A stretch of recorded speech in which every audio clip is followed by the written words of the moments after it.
saya mulai presentasinya singkat aja ya, karena yang penting di sini bukan presentasi saya, tapi kita mengenal alat ya. Jadi karena ada yang sudah pernah mulai coba-coba laparoskopi ya? Beberapa sudah ya. Jadi sudah ada yang mengenal alatnya, tapi mungkin belum tahu semua ya. Tapi di sini saya coba kasih lihat gambaran semua alat laparoskopi. Nanti tergantung kita mau operasi seperti apa, kita tinggal pilih ya. Ya, jadi laparoskopi sekaligus defense surgery. Jadi kalau laparotomi nggak ada alat, kita bisa pakai tangan, cumi-cumi dikit. Kalau ini nggak bisa, jadi kita harus pakai alat.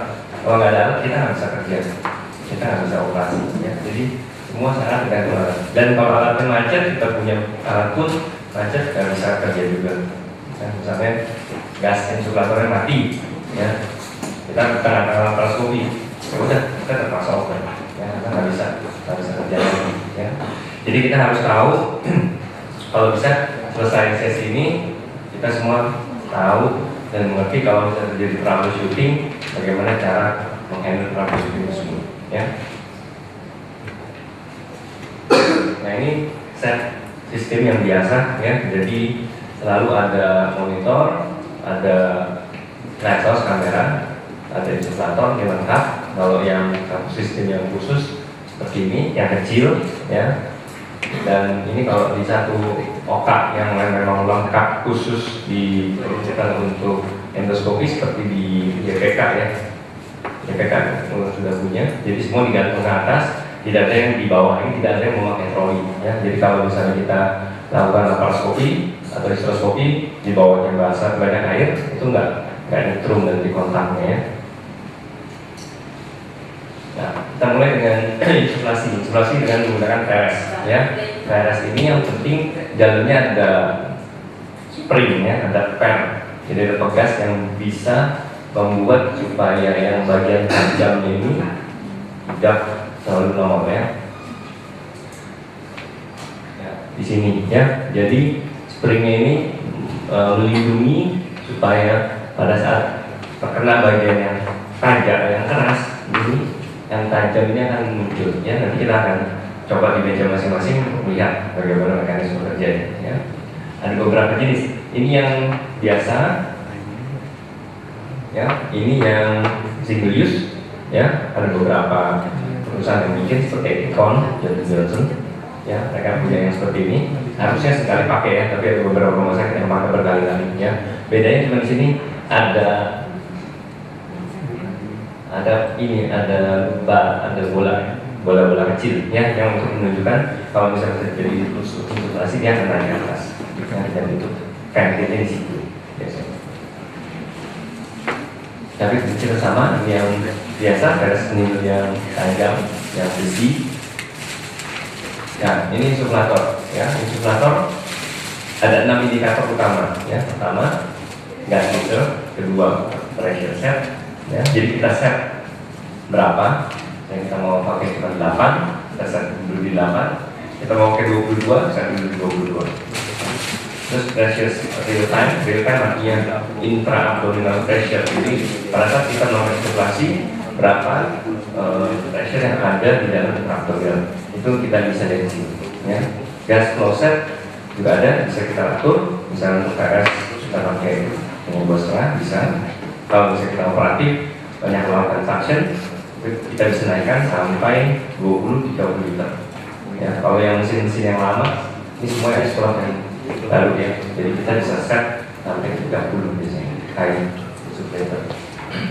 Lalu gas flow real time, jadi berapa gas yang masuk pada saat itu. Kalau dari jarum garas hanya bisa masuk 2,5 liter.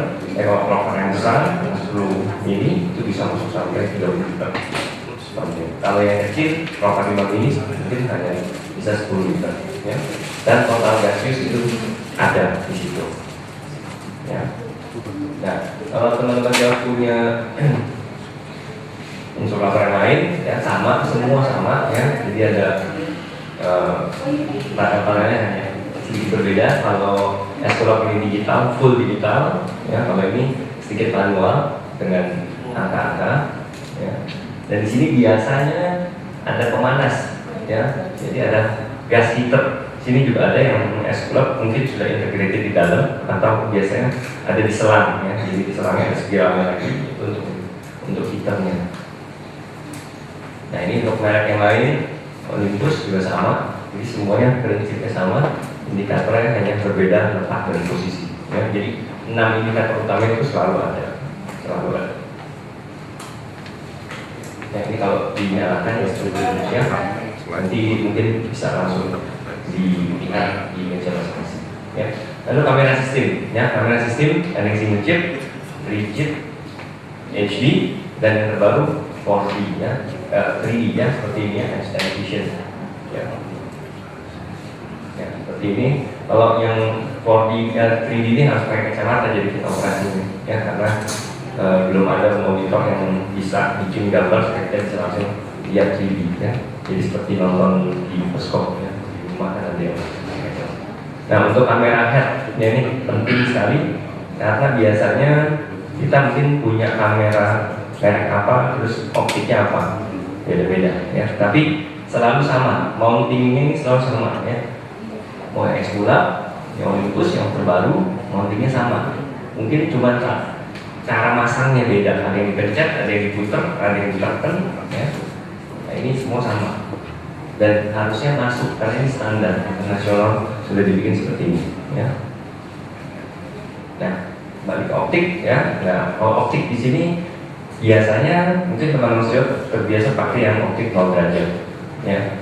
Tapi sebenarnya ada keuntungan kalau 30 atau 45 derajat. Di sini juga kita pakainya optik yang 0 derajat dulu ya. Kalau untuk tindakan histeroskopi atau untuk melakukan misalnya hysterektomi dengan yang besar itu dengan sudut itu sangat membantu karena di sini saya lihat videonya ya. Ini saat melakukan hysterektomi sudutnya besar ya. Kita tidak bisa melihat vesika ya, kita tidak bisa melihat berikan vesika urinaria tidak bisa terlihat sama sekali ya. Tapi dengan lensa sudut kita bisa naik ke atas ya, lalu sudutnya kita putar. Ini optiknya khusus yang ada untuk sudutnya ya. Nah, kalau kita putar sudutnya ke bawah arahnya, kita bisa melanjutkan operasi dengan melihat vesika oke ya. Jadi ini sangat membantu sekali dan terutama untuk tindakan histeroskopi mungkin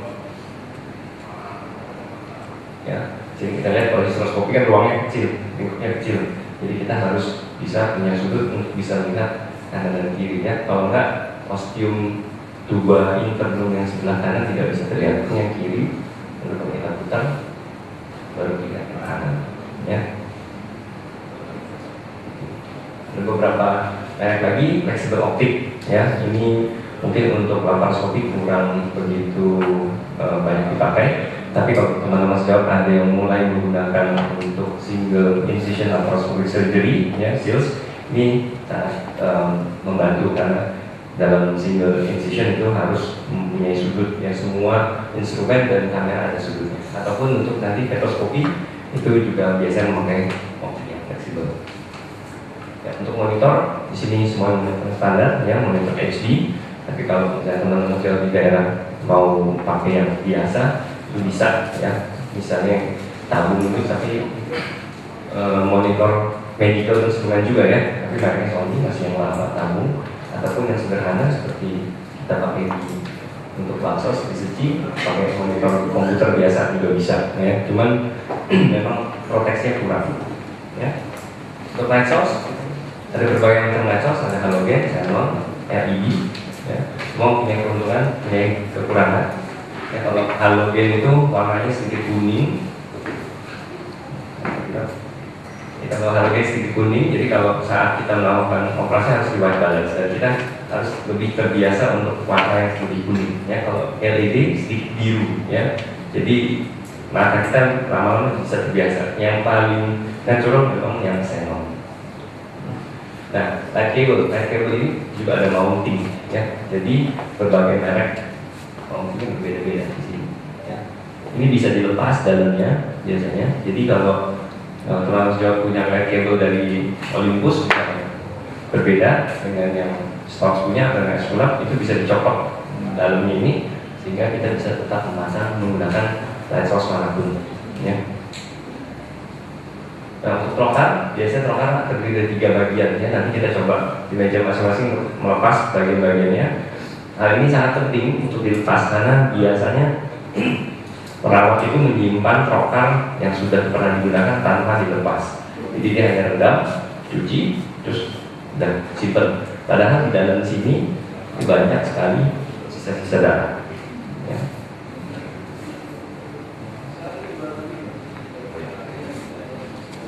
Nah, trokar ini sebenarnya yang kita sebut trokar ini yang dalamnya, ya. Kalau kita sekarang bilang plunger ya, ini kanulnya. Nah, kalau trokar ini sebenarnya ada yang bentuknya piramid, konikal, dan yang bentuk bulat. Yang ada keuntungan dan kerugiannya. Ya, yang ini biasa untuk memotong dan pasiennya akan terbelah. Yang ini lebih ke resistensi, dan ini juga resistensi. Ya, jadi kalau kita pakai trokar yang piramidal ini, yang biasa banyak digunakan, ini harus dijahit pasien karena kalau tidak akan herniasi. Ya. Nah, ada optical trokar juga, di mana kita bisa masukkan ya optiknya ke dalam. Ya, jadi pada saat kita menembus di abdomen itu, kita bisa lihat lapis demi lapis kita sampai di mana. Ada juga blade trokar, ya. Jadi di sini ada pisaunya, ya. Dua ini optik dan blade trokar ini dua-duanya adalah single use harusnya. Jadi nggak boleh dipakai lagi dua-duanya, ya. Yang ada pelindungnya, jadi sehingga pada saat kita setelah menembus peritoneum, pisaunya akan masuk ke dalam yang tidak akan mencederai yang lain. Nah, untuk surgery, ya, kita ada berbagai macam instrumen sama seperti instrumen untuk laparotomi, ya. Jadi ada forceps, ada scissors, ada kalau di operasi laparotomi ada scissors ya, needle holder sama neo screw, ya. Di Beyond juga ada khusus, ada yang sebelumnya dari bawah ini.